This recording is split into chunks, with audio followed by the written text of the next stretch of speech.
Good morning. কেমন আছো সবাই? নিশ্চয়ই সবাই খুব ভালো আছো। আমিও ভীষণ ভালো আছি। তো আজকে আমি একটা অনেক বড় কাজ করতে চলেছি, যেটা আমি বিগত ২ মাস ধরে ভাবছি করব করব, কিন্তু করে উঠতে পারছি না। কখনো বা সময় থাকে না, কখনো বা মনে হয় থাক আজকে ভাল লাগছে না। কেননা এই কাজটা করা সত্যিই আমার খুব ঝামেলার কাজ বলে মনে হয়।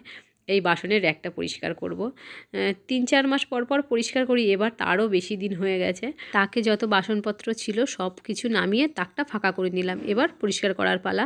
তো আমি গরম জল করে নিয়েছি, তার মধ্যে সোজা সার্ফ তুলে নিলাম, নিয়ে স্কচ ব্রাইটগুলো হয় সেগুলো কিন্তু না, একরকম আছে না কড়াই টড়াই মাঝে যেগুলো, শুধু স্টিলের জালির মতন ওই রকম না, এটা অনেকটা ওই ছোবড়ার মতন দেখতে হয়, কসব্রাইটের মতন দেখতে হয়, তার ভিতরে স্টিলের সুতোর মতন দেওয়া আছে।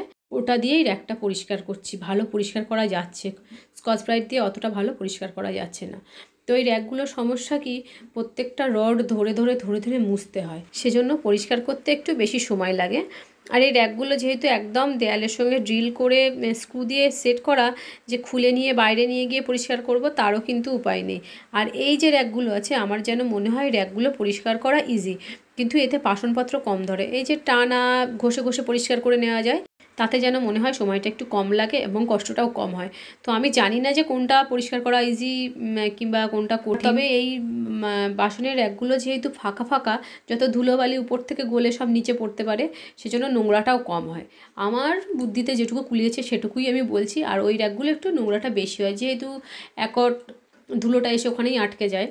এই র্যাক ট্যাক পরিষ্কার করে তারপরে রান্নাবান্নার কাজে লাগবো। রোজ ভাবি যে রান্না টান্না করে এসে তারপর পরিষ্কার করব, কোনো দিনও হয় না, রোজ দেরি হয়ে যায়, শেষে আর ইচ্ছা করে না বেলার দিকে। আর দেখেছ কী প্রত্যেক তৈরি হয়েছে, এই যদি একদিকে খাওয়া যায় না, কোনো রোগ থাকবে না, সব রোগ সেরে যাবে। তো সাবান দিয়ে তো ঘষে ঘষে এটাকে পরিষ্কার করলাম। এবার একটা টাওয়েল নিয়েছি, পুরানো টাওয়েল রুমাল আর কি, সেটা দিয়ে ঘষে ঘষে এবার তুলে দিচ্ছি, যে সাবানগুলো লেগে আছে সেগুলো পরিষ্কার করে নিচ্ছি। প্রথম একবার তো পরিষ্কার করা হয়ে গেছে, এখন আর একবার ফাইনাল পরিষ্কার করে নিচ্ছি। যত ভাবি যে তাড়াতাড়ি করব, ততই যেন দেরি হয়ে যায়। মনে হয় এখানে একটুখানি নোংরা লেগেছে, একটুখানি ঘষতে ঘষতে দেখি পরিষ্কার হয় কিনা, এই করে করে দেরিটা হয়ে যায়। তো এই পাশটা র্যাক ট্যাকগুলো তো পরিষ্কার করা হয়ে গেছে, এখন এই যে স্ল্যাবগুলো আছে এগুলো পরিষ্কার করছি।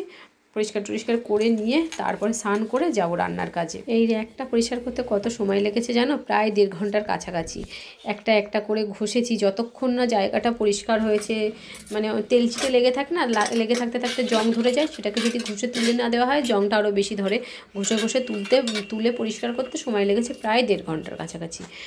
তো এখন পুরো রান্নাঘরটা পরিষ্কার করে নিয়ে স্নান করতে যাব। কাজ করতে করতে না সকালের খাওয়ার কথাই ভুলে গেছি, এখন একটা কলা খাচ্ছি, এত খিদে পেয়েছে, পেট জ্বালা করছে, তখন হঠাৎ মনে পড়লো এই বাবা আমি তো সকালে চামড়ি খেয়েছি, তারপরে আর কিছুই খাওয়া হয়নি, সেজন্য 2টো কলা খেয়ে নিলাম। ব্যাস এবার থালা বাসনগুলো সাজিয়ে নিচ্ছি, বাসনগুলো সাজিয়ে নিলে মোটামুটি রান্নাঘরের কাজ কমপ্লিট হয়ে যাবে। এই বাসনের যে র্যাকটা প্রথম কিনেছিলাম, এর থেকে আরেক সাইজ ছোটো। তো ছোটোটা কেনার পরে বাসন রাখার পরে যেন মনে হচ্ছে ধরবে না, তারপরে পাল্টে এই বড়োটা নিয়ে এসেছি। বড়োটা আনার পর মনে হচ্ছিলো ইস বড্ড বড়ো হয়ে গেছে, এত বড়ো কিনে ভুল করলাম, জায়গাটাও নষ্ট হয়ে যাচ্ছে। কিন্তু এখন দেখছি বাসন ধরছে না, মানে আরও এক সাইজ বড়ো হলে ভালো হতো।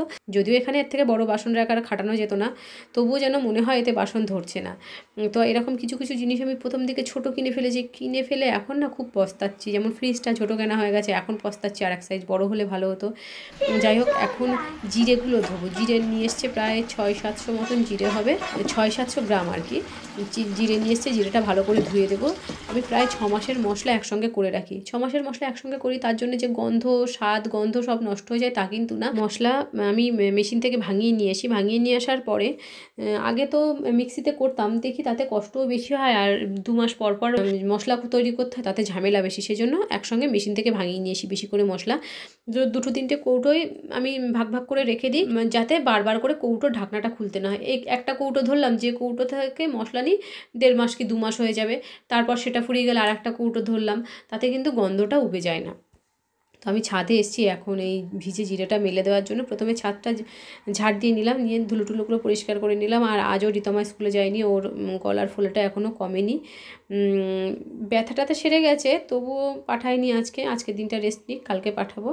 জিরেগুলো একদম পাতলা করে মেলে দিতে হবে, আর যেহেতু পাতলা কাপড়ে দিয়েছি আর ছাদের উপর দিয়েছি, তো জলটাও তাড়াতাড়ি টেনে যাবে। আর আজকে রোদও ভালো আছে, অসুবিধা হবে না শুকাতে।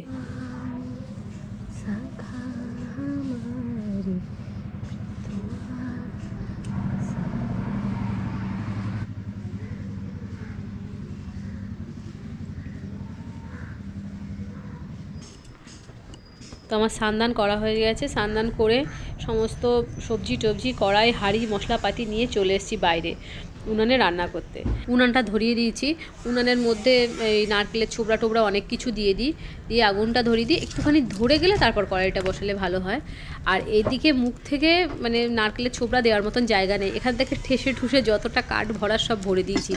ধিমে আছে মিট মিট করে জ্বলবে, ওইভাবে রান্না করে পোষায় না। জাল দেবে একদম দাও দাও করে আগুন জ্বলবে, তাড়াতাড়ি রান্না হয়ে যাবে। সেই জন্য তো নিচের উনানে রান্না করতে আসা। যদি গুছিয়ে নিয়ে আসা যায় না, 0.5 ঘন্টা 45 মিনিটের মধ্যে রান্না হয়ে যায়। তো এদিকে হাঁড়ি বসিয়ে দিলাম, দেখতে পাচ্ছ এদিক থেকে কতটা জাল বার হচ্ছে। উনুন দুটো, এই উনুনের মুখের মধ্যে ফাঁকটা একটু বেশি রাখা হয়ে গেছে, আর একটু কম রাখতে হয়, সেই জন্য এইদিকের উনুনের জালটা একটু কম আসে, আর একটু কাছাকাছি হলে না জালটা ভালো আসতো।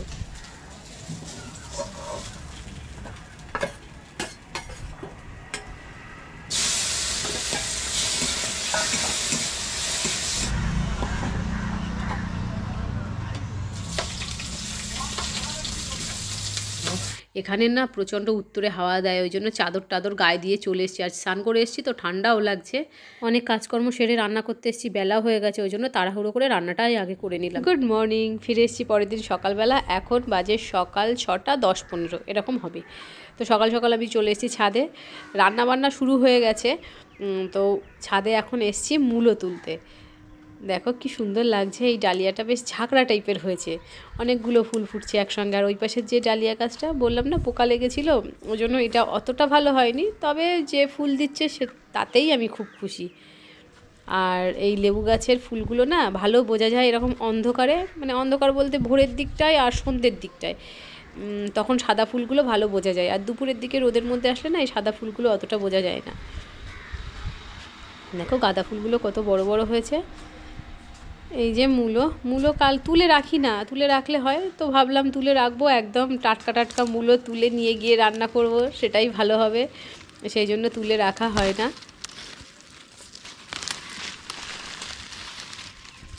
দেখো ফুলগুলো একবার দেখো কি ভালো লাগছে।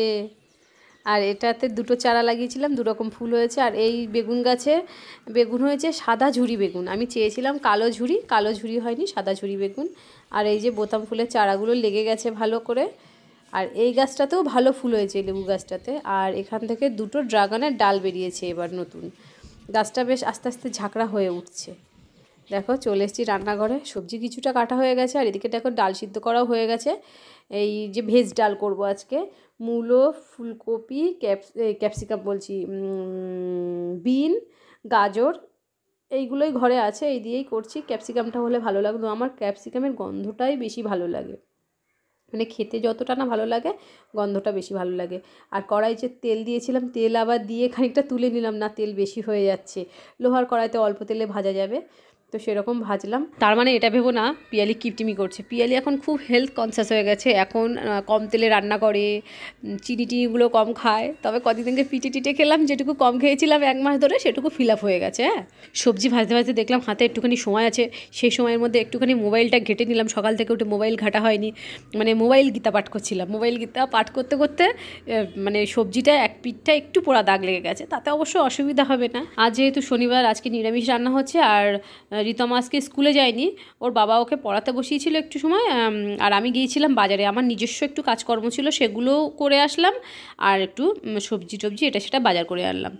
আমার নিজের কাজ ছিল, ওই জন্য হাজব্যান্ডকে বললাম তোমার আর বাজারে যেতে হবে না, তুমি তার থেকে মেয়েকে পড়াও, আমি যখন বাজারে যাব তখন একটু যেটুকু লাগবে সেটুকু নিয়ে চলে আসবো। বাঁধাকপি কেটে গুছিয়ে রেখে গেছিলাম, বাজার থেকে এসে হাত পাটা ধুয়েই সেদ্ধ বসিয়ে দিয়েছি, দিয়ে আমি অন্যান্য টুকটাক কাজকর্ম করে নিয়েছি। আর জামা কাপড় না খোলার সময় পাইনি, কেননা রান্নাটা তাড়াতাড়ি শেষ করতে হবে। আজ আবার রিতমার নাচের ক্লাস আছে, ওকে নাচে নিয়ে যাব, সেজন্য তাড়াহুড়ো করে রান্নাটাই করে নিচ্ছি। ড্রেসটা ছাড়বো না, আর এই ড্রেস পরেই চলে যাব বাড়ি, এসে তারপর স্নান করব।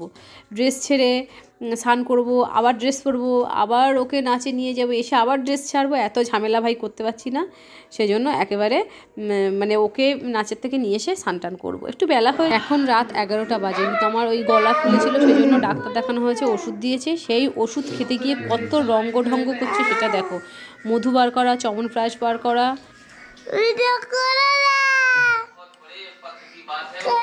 জল নে জল নে।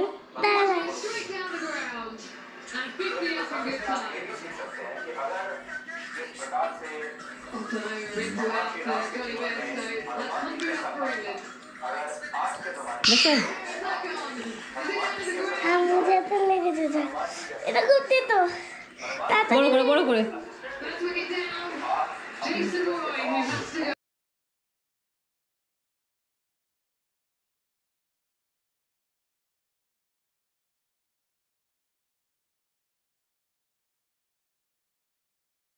এটা করতে তো মধু না ওই ওষুধটা লিকুইডটা চাওয়ার প্রাস